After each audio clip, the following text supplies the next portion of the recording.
Hello everyone, welcome back to my channel. I hope you're all doing well. অল্প বয়সী ছেলেমেয়েরা আমাদের কাছে এসে বলে তারা দিশাহীন, তারা পথ খুঁজে পায় না, তাদের জীবনে ভীষণ রকমের ডিপ্রেশন, তারা ভীষণভাবে নিজেদের মধ্যে নানা দুঃখের মধ্যে দুঃখ ভারে একবারে ভারিত হয়ে পড়ে। কেমন করে তারা এর থেকে মুক্তি পাবে? স্বামী বিবেকানন্দ ভারী সুন্দর কথা বলছেন। প্রত্যেক মানুষ এবং প্রত্যেক জাতি মহান হয় যদি তারা তিনটে জিনিসকে অবলম্বন করে। প্রথমটা হচ্ছে conviction in the power of goodness, শুভবোধের শক্তিতে বিশ্বাস। দুই হচ্ছে absence of jealousy and suspicion, নিজের জীবন থেকে সন্দেহ এবং ঈর্ষা এটিকে যদি আমরা সরিয়ে দিতে পারি। আর তিন হচ্ছে be good and help others who want to be good. এই তিনটে জিনিসকে যদি আমরা অবলম্বন করতে পারি।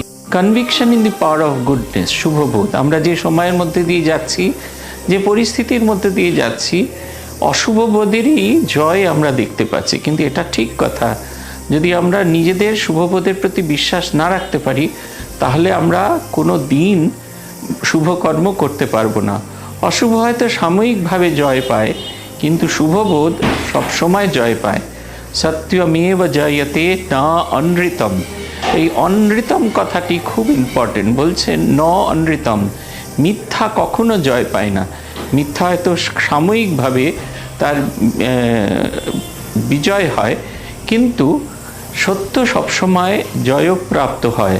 সেই কারণে যদি আমাদের শুভ কর্ম, শুভ ভাবনার প্রতি বিশ্বাস না থাকে, তাহলে আমাদের জীবনে যখন সত্যই শুভকর্ম করার সুযোগ আসবে তখন আমরা সেটাকে প্রয়োগ করতে পারবো না। আমরা দুটো করি, সাসপিশন অ্যান্ড জেলাসি, সন্দেহ এবং ঈর্ষা। এটা কখন করি? যখন আমরা নিজেদেরকে সঠিক জায়গায় দাঁড় করাতে পারি না, নিজেদের যোগ্যতা সম্পর্কে জানতে পারি না।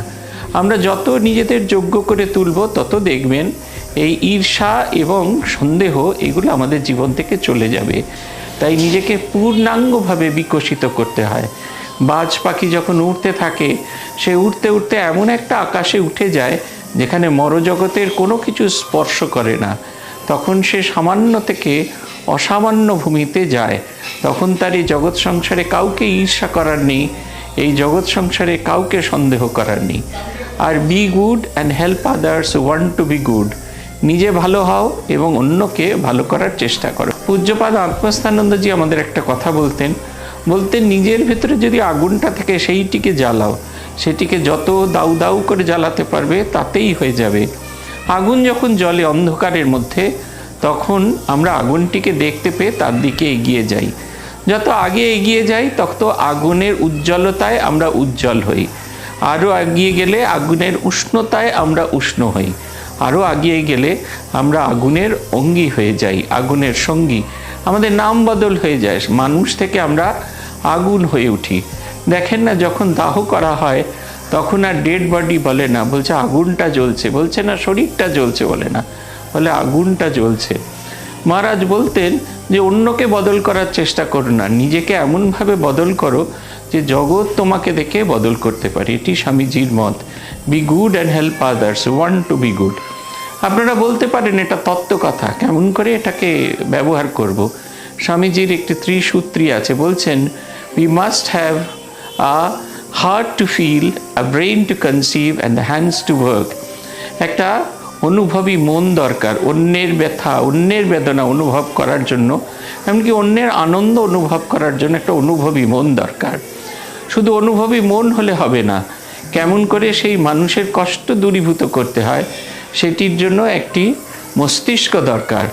আর দুটি হাত সর্বদা দরকার মানুষকে সাহায্য করার জন্য। রঙ্গনাথানন্দজি বলতেন যে আমাদের সবসময় একটা অ্যাটিটিউড থাকা দরকার, what can I do for you? তোমার জন্য আমি কি করতে পারি? এই ভাবনাটা যত আমাদের জীবনে তীব্র হবে তত আমরা ভালো করে কাজকর্ম করতে পারবো। নিজেকে বিকশিত করার এই তিনটি কাজ একসঙ্গে সবটি হয় না। স্বামীজি বলছেন তার জন্য তিনটে জিনিস দরকার, পিওরিটি, পেশেন্স, পারসিভিয়ারেন্স। ধৈর্য, পবিত্রতা আর অধ্যাবসায়। পবিত্রতা আমাদের ছড়ানো মনকে এক জায়গায় গুটিয়ে দেয়, ধৈর্য আর অধ্যাবসায় প্রায় সমার্থক। যে কাজই আমরা করতে যাই সে কাজেই সঙ্গে সঙ্গে আমাদের সাফল্য আসে না, কিন্তু ধৈর্যের সঙ্গে যদি আমরা লেগে থাকি, দিনের পর দিন যদি আমরা কাজ করি, তাহলে আমরা সার্থক হবই। জীবনে ডিপ্রেশনের কোনো জায়গা আমাদের নেই। ডিপ্রেশন না করে আমরা কেমন করে নিজেকে বিকশিত করতে পারবো, সেটা করলে আমাদের জীবন অনেক বেশি সফল হবে।